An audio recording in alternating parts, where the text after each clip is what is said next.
말씀 위해서 기도하겠습니다. 사랑과 은혜가 풍성하신 하나님 아버지, 이 시간 우리가 함께 기록된 하나님 말씀을 보며 읽으며 들었습니다. 지금도 살아있는 하나님의 말씀이며 또한 우리에게 주시는 하나님의 메시지입니다. 계속해서 이 말씀 우리가 함께 들을 때에 성령 하나님께서 우리로 그 말씀을 깨닫게 하시고 또 깨달은 바에 순종할 수 있도록 도와주시옵소서. 주 예수 그리스도의 이름으로 기도하옵나이다. 아멘. 오늘은 예수 그리스도를 닮기라고 하는 그 주제 가운데 세 번째 주제로 여러분들과 함께 말씀 나누기를 원합니다.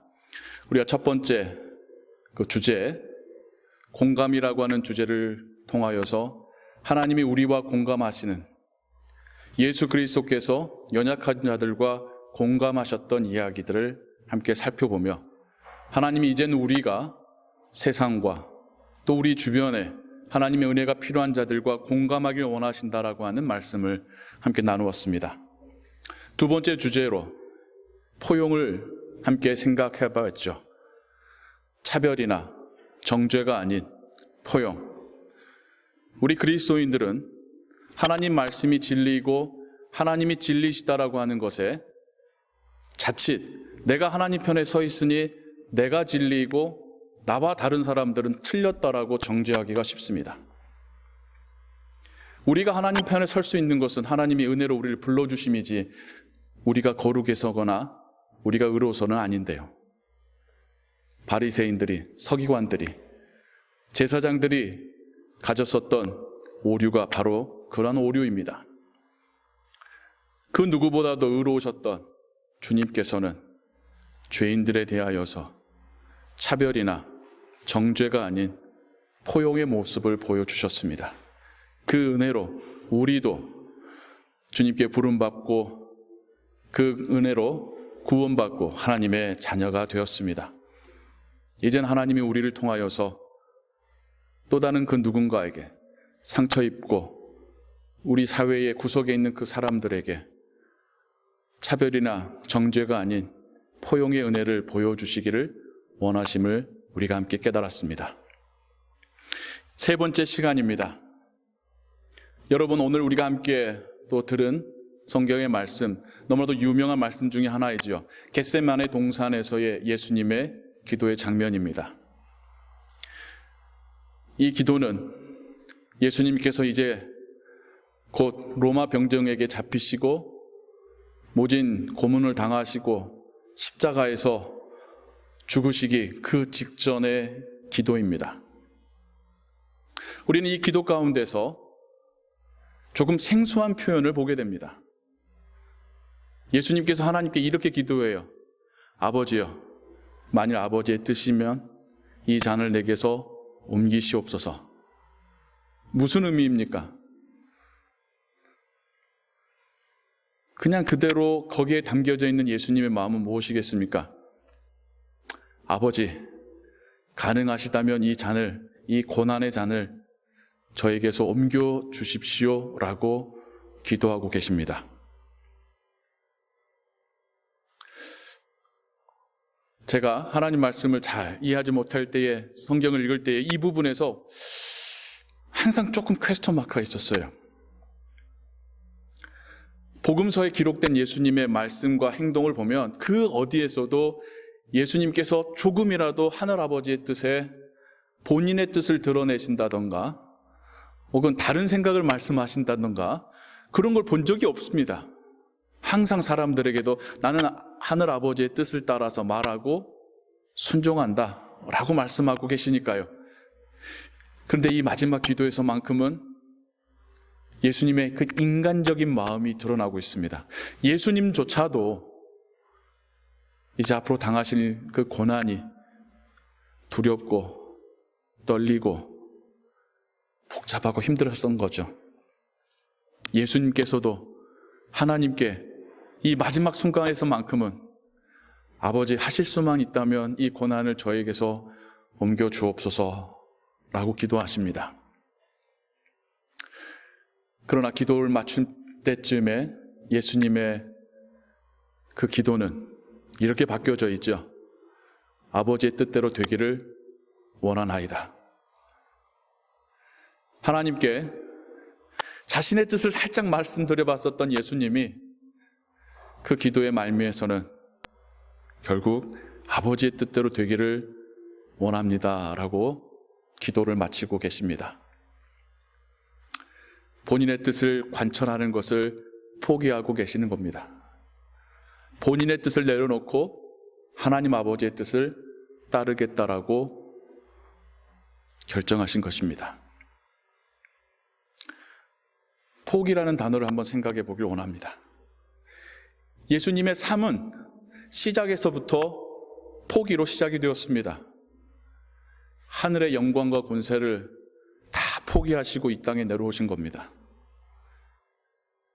삼위일체 하나님의 그 완전한 연합 안에서 성자 하나님께서 하늘의 권세와 영광을 뒤로 한 채 이 땅에 내려오시기를 선택하시며 하나님으로서의 그 영광을 포기하신 겁니다. 나약한 인간으로 태어나 자라시면서 예수님은 많은 것을 포기하셨습니다. 사역을 시작하시면서도 하나님의 지혜와 능력이 그분에게 임하였습니다. 예수님은 그것을 자신을 위하여, 편한 삶을 위하여, 성공의 삶을 위하여 사용하기를 포기하셨습니다. 그 대표적인 것이 사단의 세 가지의 시험이죠. 사단이 예수님께 40일간 줄이신 예수님께 이 돌이 떡덩이가 되게 해보아라. 너의 배고픔을 네 능력으로 달래보아라. 유혹할 때에 예수님은 그럴 능력이 있으셨음에도 불구하고 그 능력 사용하시기를 포기하셨습니다. 사단이 예수님을 성전 꼭대기로 데려가서 네가 여기서 뛰어내릴 때에 천사가 너를 받든다면, 그걸 사람들이 본다면 너는 일순간에 하나님의 아들로 사람들에게 증명하는 거야. 뛰어내려봐. 유혹할 때에 당연히 예수님 뛰어내리셨다면 천사들이 받들었겠죠. 하지만 예수님은 그렇게 하나님의 아들이심을 증명하는 것을 포기하셨습니다. 사단이 예수님을 데리고 높은 산 위로 데려가서 천하 만국의 영광을 보여주며 나에게 절하면 내가 이 모든 것을 너에게 주겠다라고 제안했을 때에도, 물론 하나님이 아닌 다른 대상에게 절하는 것이 우상 숭배였을 뿐만 아니라 예수님께서는 그 천하 만국의 영광도 포기하셨습니다. 예수님이 제자들을 데리고 다니실 때에 이 제자들이 참 부족한 인간이라는 것을 예수님이 모르셨을까요? 아무리 가르쳐도 잘 모르고 못 믿는 그 사람들을 모르셨을까요? 심지어 그 중에 예수님의 팔자가 있다는 것을 모르셨을까요? 아셨습니다. 그런데 그들을 다른 유능한 사람들과 교체하는 것을 포기하셨습니다. 예수님을 비난하고 조롱하는 종교 지도자들에 대해서 예수님은 그분의 능력을 나타내시는 것을 내려놓으셨습니다. 로마 군병들이 예수님을 잡으러 왔고 빌라도의 법정에 서셨을 때에도 12형 더 되는 천사들을 내리실 수 있다 말씀하셨지만 그러기를 포기하셨습니다. 십자가에서 스스로가 스스로를 구원하실 수 있었음에도 불구하고 그 십자가의 길을 마지막까지 피하지 않으셨습니다. 예수님의 삶은 그 시작부터 그 십자가까지 내려놓으시고 포기하시는 연속이었습니다. 그리고 저는 그 절정이 겟세마네 동산에서의 기도라고 생각합니다. 하나님 아버지께 마지막으로 간청할 수 있는 찬스입니다. 정말 지금이 마지막으로 바꾸려면 지금 바꿔야 되는 마지막 순간입니다. 그 누구보다도 앞으로 닥칠 고난에 대하여 잘 아셨던 주님, 그래서 주님마저도 아버지 하실 수만 있다면 이 고난의 잔을 나에게서 옮기시옵소서 기도하셨던 예수님. 하지만 예수님은 그 고난을 피하는 것을 포기하셨습니다. 우리 인생에도 포기라는 단어들이 등장을 합니다. 포기를 우리가 싫어하죠. 우스갯말로 배추 살 때나 포기라고, 세상 사람들은 포기하는 것을 나약하다고 생각합니다. 그렇게 배웠지 않습니까? 포기하지 마. 운동선수가 힘든 상황 속에서 포기하지 않고 끝까지 결승점을 통과할 때에 그의 순위에 상관없이 사람들은 감동을 받고 그에게 박수를 보내줍니다. 포기하지 않는 그 자세가 보기 좋아서요. 거기에 함께 감명을 받기 때문이겠죠. 물론 성경도 우리에게, 특별히 요한계시록에서는 우리에게, 성도들에게 마지막 날까지 인내하라 말씀하고 계십니다. 우리가 생각하는 포기와 조금 다른 의미의 포기이겠죠. 하지만 우리의 인생 속에서 우리는 수많은 포기들을 하며 지금까지 살아왔습니다. 포기하지 않고 살 수 있는 사람은 아무도 없습니다. 하나를 선택한다는 것은 다른 거를 포기한다는 뜻이죠. 어느 한 학교를 택하셨습니다. 그러면 여러분들은 다른 학교 갈 기회를 포기하신 겁니다. 한 사람을 택하셔서 결혼하셨습니다. 그러면 여러분들은 다른 사람과 결혼할 수 있는 기회를 포기하신 겁니다. 뿐만 아니라 가정을 이루고 아이를 낳고 그 아이를 양육하면서 우리는 알게 모르게 많은 것을 포기하게 됩니다. 싱글일 때에는 취미생활을, 여가생활을 즐기고 운동하고 스스로를 치장하고 여행 다니고 친구들과 밤늦게 놀 수 있고, 하지만 가정을 이루고 내가 책임지고 양육해야 될 귀한 생명들이 태어나면서부터 많은 것들을 포기하죠. 나의 일상을, 나의 취미생활을, 나의 여가생활을, 나의 쉼을 포기하고 또 그 가정을 양육하기 위하여서 나의 몸이 망가져가는 것도 감내하고, 그렇게 우리는 포기에 익숙해지면서 어른이 되어 가고 있습니다. 그래서 그 전환점에서 간혹 드는 인생의 회의가, 내가 예전에 이렇게 안 살았는데 왜 이렇게 살아야 되나? 스스로의 삶에, 포기만 하며 살아가고 있는 삶에 씁쓸함을 느끼는 것이 우리가 살아가는 인생의 한 부분이기도 하지요. 물론 우리의 포기를 예수님의 포기 외에 견주려는 것은 아닙니다. 질적으로 다른 포기니까요. 하지만 우리가 예수님의 포기에서 배워야 될 것이 있습니다. 예수님의 포기는 할 수 없어서 선택한 포기가 아닙니다. 오히려 하나님 주시는 그 지혜와 용기로 선택하신 겁니다. 이 땅에 내려오시는 것도 성자 하나님이 선택하셔서 내려오신 것이고, 나약한 인간의 모습으로 살아가는 것도 하나님이신 예수 그리스도께서 선택하신 것이고, 함량 미달인 제자들을 포기하지 않고 끝까지 데려가시며 양육하시고 사명 맡기시는 것도 예수님께서 선택하신 것이고, 종교 지도자들이 예수님을 비난하고 고소 고발할 때에도 맞서지 않고 그것을 감내해나겠다라고 예수님은 선택하신 것이고, 인간적으로 배고픔을 경험하시거나 삶 속에서 어려움을 겪으시는 것도 예수님께서 선택하신 것이고, 지금 마지막 십자가에 대해서도 예수님은 선택하신 것입니다. 포기가 아닌 하나님의 말씀을 따라서 용기 있게 선택하신 것입니다. 오늘 우리가 누가복음에서 읽은 이 이야기가 비슷하게 마태복음과 마가복음에도 등장합니다. 그러나 다른 두 성경에는 나와 있지 않은 독특한 하나의 표현이 누가복음에 있습니다. 그것은 바로 그 기도의 시간에 하나님께서 주의 사자를 보내셔서 예수님을 힘있게 하셨더라, 예수님께 힘을 더하셨다라고 하는 표현입니다. 무슨 의미일까요? 예수님께서 앞으로 되어질 일을 놓고 하나님 앞에 기도하는 그 고통의 시간에 하나님은 예수님을 홀로 그 모든 것을 감내하도록 내버려 두신 것이 아니라 주의 사자를 보내셔서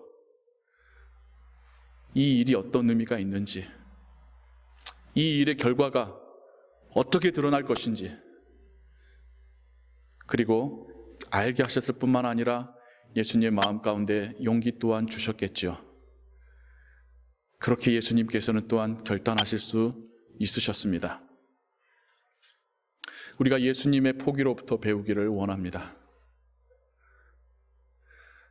이기는 것이 아니라 질 수 있는 지혜가 우리에게 있기를 소원합니다. 신앙인으로서 우리도 자칫 이기는 것을 바라는 신앙생활을 하기가 쉽습니다. 예를 들어서 볼까요? 이기는 기도. 어떤 기도입니까? 내가 원하는 것을 하나님께 아뢰고 하나님께서 그것을 응답해 주시는 기도가 이기는 기도죠. 저 어렸을 때만 해도 한국 교회에서는 그렇게 배웠습니다. 밤새 나무뿌리 붙들고 흔들어서 기도하면 결국 하나님이 지쳐서 우리 기도 들어주신다라고 그렇게 가르쳤습니다. 우리가 하나님을 이기는 기도, 우리는 그런 기도를 배웠어요. 그러나 예수님의 기도는 예수님이 하나님의 뜻에 본인의 뜻을 내려놓는 기도를 하셨지 않습니까? 교회들도 이기려고만 합니다. 저는 간혹 이런 상상을 하게 돼요. 교회와 세상이 중간에 사람들을 놓고 줄다리기를 하고 있는 듯한 상상을 하곤 합니다. 우리가 더 재미있어, 우리가 더 괜찮아, 여기 오면 더 좋을 거야 라고 하면서 사람들을 끌어당겨서 함께 여기에 데려다 놓으면 교회가 승리한 것처럼, 교회가 웅장한 건물을 지어서 지나가는 사람들이 우러러보면서 야, 이 교회 정말 크고 멋있다 라고 말하는 것이 마치 교회가 세상을 이긴 것처럼 그렇게 생각하곤 합니다. 예수님께서는 그 헤롯이 지은 성전을 보며 감탄하는 제자들에게 곧 다 무너질 것이라고도 말씀하셨습니다. 누구든 신령과 진정으로 예배할 때가 올 것이라고 가르치셨습니다. 예수님께서 제자들에게 가르치신 교회라고 하는 공동체는 그렇게 숫자로 세상을 이기는 공동체가 아닙니다. 아니, 오히려 주님처럼 내려놓고 포기하고 희생함으로 그렇게 세상을 이기는 교회여야 합니다. 우리의 삶 가운데 우리가 이러저러한 포기들을 하며 살지요. 오늘 아침 하염없이 내리는 눈과 몰아치는 바람을 보시면서도 여러분들은 순간 갈등하셨을 거예요.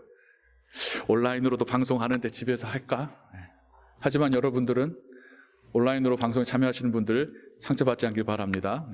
하지만 여기 오신 분들은 분명 힘든 길, 위험한 길 마다하지 않고 가는 것을 선택하신 거지 않습니까?